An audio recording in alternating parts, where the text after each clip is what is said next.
पंचनामे में आप सभी का स्वागत है। मैं हूं सुमित और वीकली एक्सपायरी का दिन भारतीय बाजारों में आज शुरुआत तो बेटर थी। अंतर्राष्ट्रीय संकेतों के तर्ज पे भारतीय बाजार खुले थे और उसी को ही मार्केट ने मेंटेन किया। एक इंटरडे डिप जरूर लिया लेकिन लोअर लेवल से फिर वापस पुल बैक आया। आईटी, बैंक्स, एनबीएफसीज और लास्ट आवर में एक रिलायंस का अपटिक जिसके दम पर इंडेक्स में वापस खरीदारी और करीब करीब 0.5% की बढ़त के साथ जाके सेंसेक्स निफ्टी दोनों बंद हुए।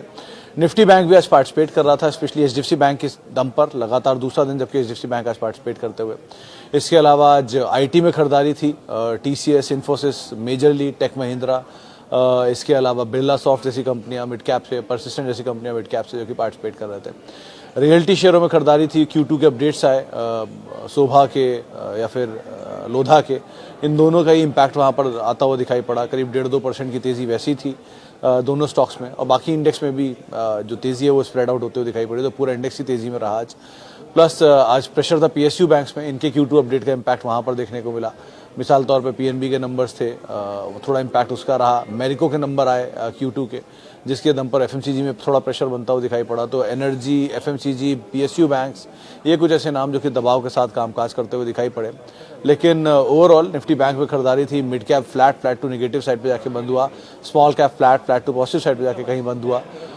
ऑटो में खरीदारी देखने को मिली। एनबीएफसी स्पेस में आज खरीदारी थी और डाइवर्सिफाइड स्पेस में, रादर क्यूएसआर स्पेस में खरीदारी देखने को मिल रही थी। लिकर स्पेस में खरीदारी थी। सेलेक्टिव फुटवेयर में आज खरीदारी देखने को मिली। तो ऐसे करके स्टॉक स्पेसिफिक स्टोरीज या इंडेक्स या बिल्कुल न्यूज़ फ्लो बेस्ड कंपनियों के अंदर एक मोमेंटम आता हुआ दिखाई पड़ रहा था। तो ज़्यादातर जो मोमेंटम आज बना था वो या तो आईटी में था, स्पेशली सेकेंड हाफ में, जो कि लार्ज कैप आईटी में था, क्योंकि नंबर्स भी अवेटेड हैं। नेक्स्ट वीक से नंबर शुरू हो जाएंगे तमाम कंपनियों के। 11 तारीख से नंबर शुरू हो रहे हैं टीसीएस के साथ। और उसके अलावा बाकी रिलायंस में एक लास्ट आवर में एक स्पाइक था, तो वो लेकिन मोमेंटम के तौर पर उसे देखा जा रहा है। और बाकी एविएशन कंपनियों में, इंडिगो में खरीदारी देखने को मिल रही थी, थोड़ी बहुत बाइंग वहाँ पर थी। हैवी वेट्स में लार्सन एंड टूब्रो आज पार्टिसिपेट कर रहा था, अच्छी तेज़ी के साथ रादर वो बंद होता हुआ दिखाई पड़ा। कैपिटल गुड्स की तेज़ी को पूरा वही लीड कर रहा था। प्रेशर था आज एनटीपीसी में, पावर ग्रिड में, ये कुछ ऐसे नाम थे जो कि दबाव के साथ आज कामकाज करते हुए दिखाई पड़ रहे थे। लेकिन अच्छी तेज़ी थी बजाज ऑटो में, ऑटो स्पेस से जिसमें खरीदारी थी, एंड लार्सन एंड टूब्रो, दोनों नाम ऐसे थे जो कि तेज़ी के साथ कामकाज करते हुए दिखाई पड़ रहे थे। लेकिन न्यूज़ फ्लोज ड्रिवन है सो फार। Q2 अपडेट्स ज़्यादा आ रहे हैं, तो Q2 अपडेट्स के ऊपर आप नज़र रखेंगे। कल एमपीसी का आउटकम आने वाला है। हालांकि स्टेटस को की बातचीत है, तमाम जानकार मान रहे हैं कोई खास बदलाव नहीं होगा, लेकिन inflation, crude, US economies, bond yield, ये कुछ चीज़ें हैं जिनको ज़रूर डिस्कशन में रखा जाएगा। इन चीज़ों के ऊपर क्या कमेंट्री आती है, गोइंग फॉरवर्ड क्या कमेंट्री वो देते हैं second half of financial year या अगले साल के लिए, तो वो स्टांस जो है उनका वो क्रूशल रहेगा। लेकिन जो प्राइमा फेसी है, कोई खास बदलाव की उम्मीद नहीं बजा लगा कर चल रहा है। कहीं कट हो गया तो बात अलग ही है फिर तो, या बढ़ गया तो बात अलग ही होगी, लेकिन सो फार ऐसा कोई बदलाव की उम्मीद नहीं है मार्केट में। तो ये एक पार्ट जो कि एमपीसी से आने वाला है, और क्योंकि कल हफ्ते का आखिरी कारोबारी सत्र भी होगा तो उस लिहाज से भी आपको नज़र रखनी होगी। आज एक्सपायरी का दिन था, थोड़ा वॉलेटाइल रहना ही था, तो लास्ट आवर थोड़ी सी वॉलेटिलिटी आते हुए दिखाई पड़ी। चलिए सवाल जवाब का सिलसिला शुरू कर लेते हैं और बातचीत कर लेते हैं कुछ सवालों को लेकर भी। जो पहला सवाल मेरे पास आया, कहाँ गया ओके, फेसबुक पे, हाँ ये रहा। ओके,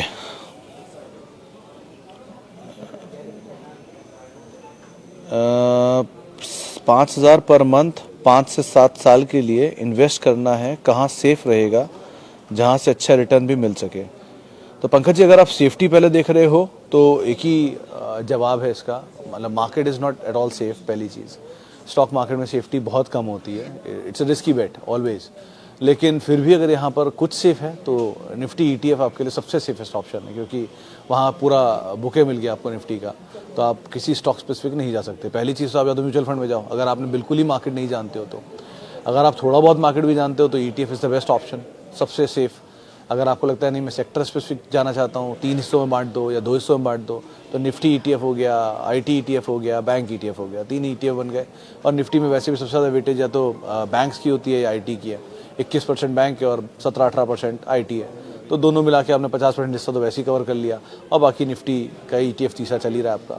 ये अगर आप नहीं करना चाहते हो, तीसरा तरीका जाना चाहते हो, तो आपके लिए फिर लार्ज कैप आते हैं, जिसमें आती हैं सारी मेजर कंपनीज, यानी कि TCS, इन्फोसिस, HCL, IT की, और Reliance, HDFC bank, ICICI bank, axis bank, Kotak bank, ये सब बड़े बड़े नाम जितने हैं ये सब ले सकते हो। अगर आपको लगता है नहीं मैं और रिस्क भी उठा सकता हूँ तो सेकंड बेस्ट आते हैं, फिर इनके सबके नेक्स्ट बेस्ट होते हैं।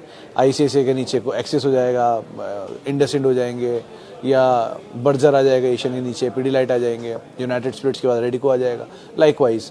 तो ऐसे करके आप जा सकते हो, बट सब कुछ डिपेंड करता है आपके रिस्क एपेटाइट पे, आप कितना समय दे सकते हो और कितना आप पेशेंस रख सकते हो मार्केट में। ये तीनों चीज़ें अगर हैं तो आपके सामने तमाम ऑप्शन रख दिए मैंने।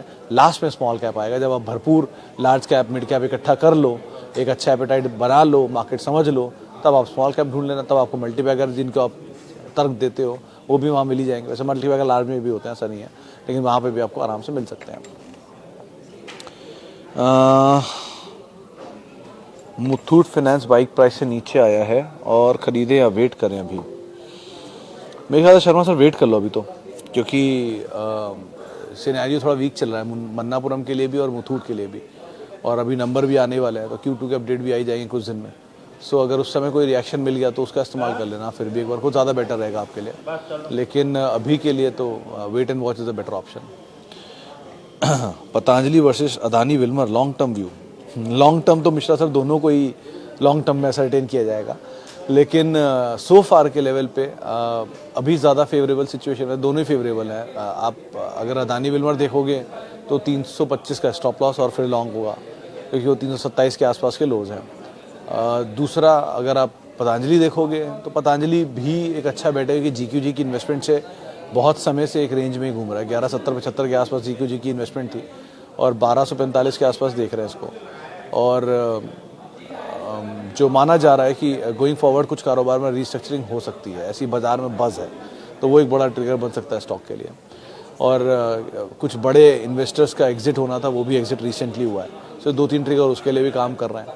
तो आप अदरवाइज मतलब मीडियम टर्म में तो दोनों का एक Q2 अपडेट काफ़ी क्रूशियल रहने वाला है, क्योंकि पिछली बार अदानी विल्मर में लॉस आया था नंबर्स में और पतंजलि के नंबर्स वीक आए थे, और दोनों ने ये बात मेंशन की थी कि second half of financial year ज़्यादा अच्छा होगा उनके लिए। अब second half of financial year शुरू हो चुका है, तो देखते हैं Q2 के नंबर्स में क्या वो मेंशन करते हैं। मतलब Q1 में नंबर्स वीक थे, Q2 के नंबर्स कैसे आते हैं वो देखने होंगे। तो सिचुएशन वाइज दोनों की प्राइसिंग बेटर है, आप कॉल अकॉर्डिंगली ले सकते हो, लेकिन लॉन्ग टर्म दोनों के लिए लॉन्ग टर्म में डिसाइड होगा। जब तक नंबर जैसे जैसे मिलते रहेंगे वैसे वैसे आप कॉल लेते रहोगे। अगर नंबर बेटर है तो ही आप कॉल लो, वरना मतलब कोई भी स्टॉक हो, अदानी विल्मर के HUL हो, इवन जैसे जैसे नंबर सपोर्टिव होंगे वैसे वैसे आप होल्ड करोगे उसे। नंबर सपोर्टिव नहीं है तो आप निकल जाओ, बेस्ट होता है। Okay, KRBL and tinplate is better.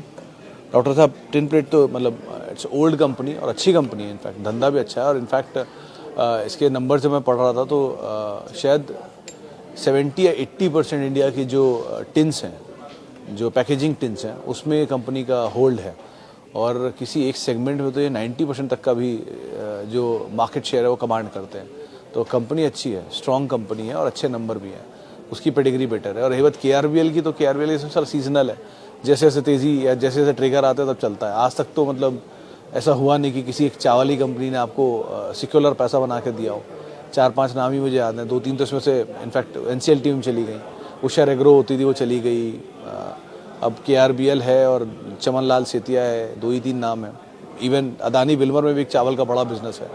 सो चावल के कारोबार में आपको सीजनल प्राइसिंग के ऊपर डिपेंड करता है। अच्छे प्राइसिंग, अच्छे रियलाइजेशन है तो तेज़ी है, अच्छा प्राइसिंग नहीं मिलता तो नहीं आता रियलाइजेशन को सपोर्टिव। सो ये रेंज में घूमते हैं आमतौर पे, तो बेटर तो टिनप्लेट ज़्यादा अच्छा ऑप्शन है कंपेरेटिवली इन दोनों में। अकॉर्डिंगली आप देख सकते हो, लेकिन मतलब किसी भी कमोडिटी बेस्ड स्टॉक के अंदर आपको हमेशा साइकिल प्ले करना आना होना चाहिए, तभी अगर आप साइकिल प्ले कर सकते हो तभी बेटर रहता है रहो, चाहे वो शुगर हो, टी हो, कॉफ़ी हो, रबर हो या राइस हो। सो अगर आप किसी भी एक कमोडिटी को खेलना जानते हो तो ही आप इसमें एंटर करो, क्योंकि कमोडिटी साइकिल के साथ चलते हैं। अब आपको लगेगा कि शायद शुगर नहीं रहेगा क्योंकि उसमें स्टोरी आ गई है इथेनॉल की एंड बाकी चीज़ों की भी, लेकिन मेजर बिजनेस तो अभी भी शुगर ही है। सो लेट्स सी, वो साइकिल का इंटेंसिटी थोड़ा कम हो सकता है, लेकिन रहेगा तो साइक्लिकल ही अभी भी।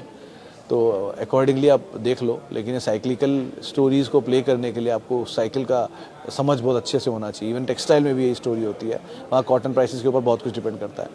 सो ऐसे ऐसे करके आप रहना चाहो देख लो, वरना ज़्यादा बेटर दोनों में better 1080 obviously. Okay, Suven Life and Suven Pharma. Suven Life is better Puneet ji, अगर आप कोई चुनना चाह रहे हो कि इसमें बायबैक के प्राइस से बहुत ऊपर नहीं गया है, शायद 20-30 रुपये ही जो बायबैक प्राइस कह रहा हूँ। रिसेंटली जो ऑफर ओपन ऑफर प्राइस था उससे 20-30 रुपये ऊपर कामकाज कर रहा है जो एडवेंट का एक प्राइस था। और ऐसी भी अटकल है कि एडवेंट का जो पूरा पोर्टफोलियो है, जो नॉन लिस्टेड फार्मा पोर्टफोलियो है, उसको वो कंसोलिडेट करेगा और कंसोलिडेट करके सुवेन के अंदर ही डालेगा, लाइफ के अंदर। So Suven Life is a better bet comparatively दोनों में, और ये अच्छी बेट है भी। अदरवाइज भी अगर आप एंटर करना चाहते हो आउटराइटली किसी नए स्टॉक में इस सिचुएशन में, तो सुवेन एक अच्छा बेट हो सकता है, बहुत चला भी नहीं है वो।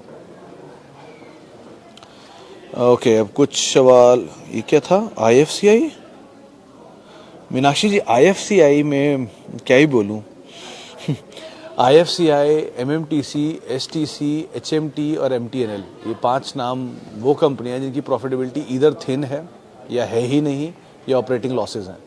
सो मोमेंटम है वो बात अलग है, लेकिन ये पुराने कल्प्रिट हैं, आज के नहीं, बहुत पुराने कल्प्रिट है रादर। तो ज़रा अपने नंबर्स को एक बार चेक कर लेना, फाइनेंशियल नंबर्स को इनके, और उसके बाद कोई कॉल लेना, अगर आप इनमें कॉल लेना चाह रहे हो तो। और अगर कॉल ले चुके हो तो कैपिटल प्रोटेक्ट कर लीजिए, और अगर पॉसिबल हो तो एग्जिट कर लीजिए as soon as possible. Share चल सकते हैं, उसमें कोई डिनाइल नहीं है। देखिए, शेयर चलने में और एक अच्छी कंपनी, एक अच्छे शेयर में ज़मीन आसमान का अंतर होता है। तो अगर शेयर चल भी जाए तो वो is not the best benchmark की आपकी कंपनी भी अच्छी हो गई है, ठीक है। तो शेयर के चाल की चलने की और भी वजहें हो सकती हैं, लेकिन कंपनी अच्छी है तो शेयर चलना इसी गारंटी हो सकती है। सो दोनों चीज़ों का अंतर समझ कर ही आप कोई कॉल लीजिएगा। सोम डिस्टिलरीज 200 शेयर 123 रुपये के दाम पर। मोहम्मद सर, दो तीन चीज़ें अच्छी, 2-3 चीज़ें बुरी सामने रख देता हूँ, कॉल आप अपने आप ले लेना। पहली चीज़, 70-72 रुपये से प्रमोटर बाइंग कर रहा है और कंटिन्यूसली बाइंग कर रहा है। मतलब कुछ बाज़ार में तो ऐसे भी मीम्स चलते हैं कि वो शायद हर SIP लगा रखी है 10,000 शेयरों की, जो हर महीने चलती रहती है। 25 सितंबर को एक बाय किया था उन्होंने। सो हर लेवल पे प्रमोटर की बाय हो रही है कंटिन्यूसली। इसका एक वजह भी है कि उन्होंने सेबी से एक अप्रूवल लिया था अपनी होल्डिंग को बढ़ाने को लेकर, वो होल्डिंग को अप्रूवल लेकर बढ़ा रहे हैं, वो विद टाइम धीरे धीरे बढ़ा रहे हैं। ये पहली चीज़ है। बैंगलोर में उन्होंने बहुत स्ट्रॉन्ग कैपेसिटी ऐड की है और इसके उनका इम्पैक्ट भी आ रहा है, वहाँ की मार्केट साइज उनका बड़ा है, जो नंबर्स में रिफ्लेक्ट भी हो रहा है। लास्ट क्वार्टर के नंबर बहुत अच्छे थे। ये 2 पार्ट है। 3 चला बहुत है, 60 रुपये का शेयर चल के 300 रुपये प्लस हो चुका है, तो ऑलरेडी 5 टाइम स्टॉक हो गया है। सो रिस्क रिवॉर्ड के लिहाज से जो रिवॉर्ड है वो अब कम और रिस्क ज़्यादा हो चुका है, तो ये दूसरा रिस्की पार्ट है। आपकी कॉस्ट से ऑलरेडी डबल है, तो आप ये कर सकते हो कि जितनी शेयर उसकी आधी क्वांटिटी बेच भी दोगे तो आपका कैपिटल निकल आया, बचे हुए शेयरों के साथ आप बने रहो, जितना मर्जी जाए, उसके बाद क्या ही फ़र्क पड़ता है। लेकिन एटलीस्ट कैपिटल पहली प्रायोरिटी प्रोटेक्ट कर लो, और अकॉर्डिंगली मूव आता हुआ जो दिख रहा है वो देखो। और बाकी अगर आप पैसा निकाल कर देखना चाहते हो तो large cap player is a better option. हालांकि second half of financial year जो हार्ड ड्रिंक्स रहती हैं उनके लिए बेटर माना जाता है कंपेरेटिवली बियर के। सो वो समर टाइम था उनका, तो ये जो लास्ट क्वार्टर गया उसके नंबर में अच्छे आने चाहिए। इसके बाद की डिमांड कैसी रहती है उस पर डिपेंड करता है, लेकिन इनका रम पोर्टफोलियो भी है तो शायद उसका भी बेनिफिट मिले इन्हें। लेकिन CSD के बड़े प्लेयर हैं, दो सब कुछ सपोर्टिव है, लेकिन प्राइस बहुत चला है। सो कॉल उसके हिसाब से ही आप लेना, और सिचुएशन पे क्लोज आए रखना अपने नंबर्स पर भी और कंपनी की सिचुएशन पर भी। ओके, कुछ सवाल अब ले लेते हैं यूट्यूब से भी। कहाँ गया? Thank you Suven Life. Mayank ji, मैं सुवेन लाइफ की बात कर रहा हूँ। ओके, और सर मैंने आज ही PNB के 77 पर फ्रेश बाय किए हैं। नहीं तो पवित्रा जी, ये तो आपने शायद लॉन्ग टर्म के लिए लिया होगा, अगर आप, मैं गलत नहीं हूँ तो, क्योंकि शॉर्ट टर्म तो मैं आके ट्रैक नहीं करता, तो शॉर्ट टर्म में तो मैं टिप्पणी नहीं कर पाऊँगा। लेकिन लॉन्ग टर्म लिया है तो ठीक स्टॉक है, मतलब आप बहुत ऊपर एंड करके गए हो, बेट आपने बिल्कुल हायर साइड पे किया है, चला हुआ है PNB बहुत ज़्यादा, 120 रुपये का लेकिन हाई है, मतलब 130-140 का शायद हाई है, वो हाई वापस रिज्यूम कर ले, बड़ी बात है। लेकिन इसमें बहुत लोग ऊपर के लेवल पे ट्रैप्ड हैं, तो उनके लिए एग्जिट होगा वो। सो इस हिसाब से आप देखिएगा, हमेशा वो 2 डिजिट के दाम पर मत जाइए, किसी भी स्टॉक के सिर्फ दाम पर मत जाइए। वैल्यू और भाव में ज़मीन आसमान का अंतर होता है। सस्ती वैल्यू ढूंढिए, सस्ता भाव नहीं, इन दोनों का अंतर समझिए एटलीस्ट। जुबिलेंट फूड में लास्ट 2 ईयर में 0 date to date reserves, profit is falling. 2019 से प्रॉफिट भी कम होता जा रहा है। Also profit growth is lowest among peer. Garg साहब, I don't deny any of them, मतलब दो तीन चीज़ें और ही बता देता हूँ कि एक तो मैनेजमेंट चेंज हुआ है, मैनेजमेंट का रेजिग्नेशन आया था जो कि डिजिटल पे इनके सबसे ज़्यादा काम करता था, वो चीज़ ख़राब हुई है। प्लस एक स्ट्रॉन्ग कंपटीशन इनके लिए जोमेटो से खड़ा हो गया है, बिकॉज पहले पिज्ज़ा से पिज्ज़ा कम्पीट करता था, अब पिज्ज़ा से कोई और QSR का प्रोडक्ट भी कम्पीट करना शुरू हो गया because of ease and delivery. तो पहले क्या था, पहले सिर्फ डोमिनोज डिलीवर करता था एंड दूसरा तरफ वेस्ट लाइफ डिलीवर करता था, मैकडोनल्ड डिलीवर करता था। अब जोमेटो के होने की वजह से आपको कहीं समोसा और कचौड़ी भी आ जाती है ईजिली। सो अब कंपटीशन पिज्ज़ा का पिज्ज़ा नहीं है, पिज्ज़ा का कोई भी प्रोडक्ट हो रहा है, ये भी इनके लिए एक बड़ा थ्रेट है। विद टाइम ये सब चीज़ें इनके लिए हैं और वो इम्पैक्ट कर भी रही है नंबर्स में, बट मैनेजमेंट नया आया है, चैलेंजेस हैं उनके सामने, it will take time but they might get it back, ऐसा अनुमान लगा रहा है बाजार। क्योंकि जुबिलेंट फूड पहली बार इस बिज़नेस में नहीं आया है, डिकेड से ये बिज़नेस में है, so they will come back strongly, ऐसा कोई इशू नहीं है। बट एक दो चीज़ें हैं उसमें समय लगेगा, पहला। दूसरा, आप ये भी मान के चलो कि जो गोल्डन टाइम था जुबिलेंट का, वो गोल्डन टाइम तो पीछे निकला हुआ है। यानी वो 85 रुपये का शेयर जो आप 600 550 रुपये देख रहे हो, 85 इसलिए कि वो एडजस्टमेंट हुआ है एक स्प्लिट और बोनस का, और वो गोल्डन टाइम तो नहीं आएगा। लेकिन हाँ, ये भी नहीं है कि कोई ऐसी खस्ता ग्रोथ हो जाएगी, ख़त्म ही हो जाएगी कंपनी, तो एक लेवल तक एग्जॉर्बिटेंट गेन होता है, फिर वो प्रीमियम को 15-20% की सालाना ग्रोथ से चलाता रहता है धीरे धीरे। तो अब तक जो नहीं हुआ वो धीरे धीरे ग्रोथ पे अब आ ही जाएगा वापस ट्रैक पे। Give some time, hold so far, तो बाकी वेट एंड वॉच नए मैनेजमेंट क्या करता है। मतलब मैं बहुत बुलिश हूँ जुबिलेंट फूड और जुबिलेंट इनग्रेविया दोनों के मैनेजमेंट से। लेट्स सी क्या वो कमाल करते हैं आने वाले समय में। ओके, इसके अलावा HDFC बैंक पीडीलाइट में एवरेज करें क्या? मेरे ख्याल से गौरी जी आपको करना चाहिए, और जिनको भी नया निवेश करना है वो भी नया निवेश कर सकते हैं। ये दोनों SIP बेस्ड स्टॉक हैं, इनमें घबराने वाली कोई बात नहीं है। HDFC बैंक, अगर आप मतलब 2 दिन पहले किसी ने ट्वीट किया था कि 250 रुपये के दाम पे HDFC बैंक बिकेगा, सो मतलब ठीक है, मैं किसी के थॉट को डिनाई नहीं करूँगा, सबके अपने अपने थॉट होते हैं, सही होंगे गलत होंगे तो समय बता ही देगा, यही मार्केट है। लेकिन कुछ तो सोचिए, मतलब 25 लाख करोड़ 21 लाख करोड़ के 21.73 लाख करोड़ के एडवांसेस डिपॉजिट्स कल आए हैं। 21 लाख करोड़ के बेस पर 5.5% की ग्रोथ, अच्छे नंबर आते हैं, और अच्छे नंबर HDFC बैंक पहले भी देता रहा है। स्टॉक नहीं चलता, यही परेशानी है ना। आज नहीं तो कल फॉलो कर लेगा, क्या दिक्कत है उसमें, क्योंकि फिनेंशियल्स को स्टॉक फॉलो करता है, स्टॉक को फिनेंशियल कभी फॉलो नहीं करते हैं। किसी की मुनाफा बढ़ रहा है तो उसका स्टॉक आज नहीं तो कल बढ़ेगा ही बढ़ेगा, लेकिन किसी का स्टॉक बढ़ रहा है, उसका मुनाफा नहीं बढ़ रहा है, तो स्टॉक उल्टा ही फॉलो करेगा आज नहीं तो कल, क्योंकि स्पेकुलेटिव एक्टिविटी स्टॉक चला सकते हो, मुनाफा नहीं बढ़ा सकते हो। सो मुनाफे पे फोकस करो, स्टॉक अपने आप अपना काम कर लेगा। So HDFC bank is a wonderful bank, there is no denial about it. और यस बैंक से कंपेयर कर रहे हैं लोग ट्विटर पे, इंस्टाग्राम पे रीलें आती हैं, ये वो ख़त्म हो गया टाइप्स। तो ऐसे ख़त्म हो गए वाली कंपनियों में मैंने इन्फोसिस भी सुना 600 रुपये पे, मैंने TCS भी सुना 2900 रुपये पे, नेस्ले था 4400 पे, मारुति आया था 2200 पे, ऐसे XYZ बहुत सारे नाम गिनाते चला जाऊंगा मैं। सो विद टाइम ऐसे बहुत इंसिडेंट आते हैं, जब भाव बदल जाता है तो सबको ही लगता है कि अभी ख़त्म होगी कंपनी।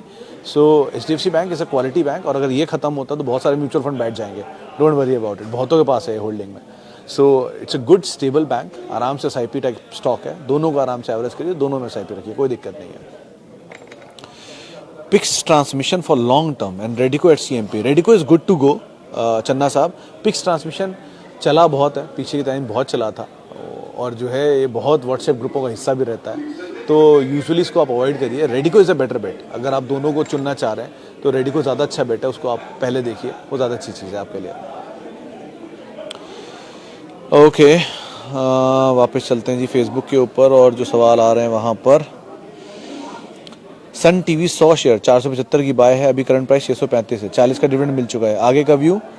तो जयप्रकाश जी आप होल्ड करो सो फार, तो ये जो IPL के राइट रहते हैं उससे इनको बेनिफिट आया था, उसका 2 क्वार्टर पहले 1 क्वार्टर पहले मेंशन किया था, IPL की टीम की वैल्यूएशन बढ़ने से। अब क्रिकेटिंग ब्रॉडकास्टिंग का भी नंबर इंप्रूव होना चाहिए, तो मीडिया वालों के लिए वैसे 1 क्वार्टर ठीक ही रहेगा, ये वाला भी और अगला भी, और आगे इलेक्शन ईयर भी है, सो चीज़ें इनके लिए बेटर होती हैं आमतौर पर। तो आप अभी तो समय दो और होल्ड करो, और keep on moving your stop losses. मतलब मुझे लगता है ये दाम 1000 प्लस भी दिखा देगा, तो आराम से समय दो, आप टाइम देगा, लेकिन आपको भाव मिल जाएगा।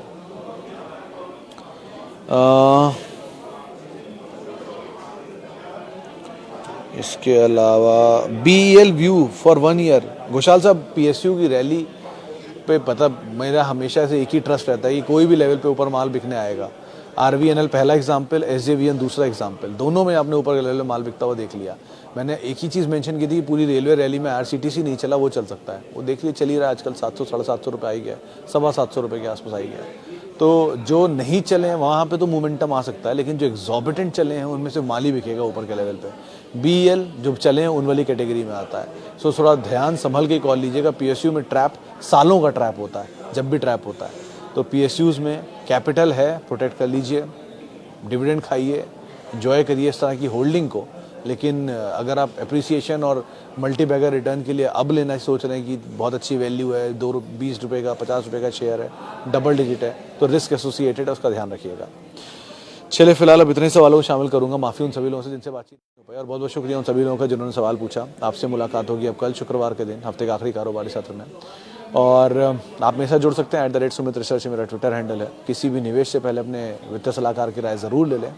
और CNBC आवाज़ के YouTube और Facebook पेज पे आप रोज़ 3:30 बजे सवाल पूछ सकते हैं। नमस्कार।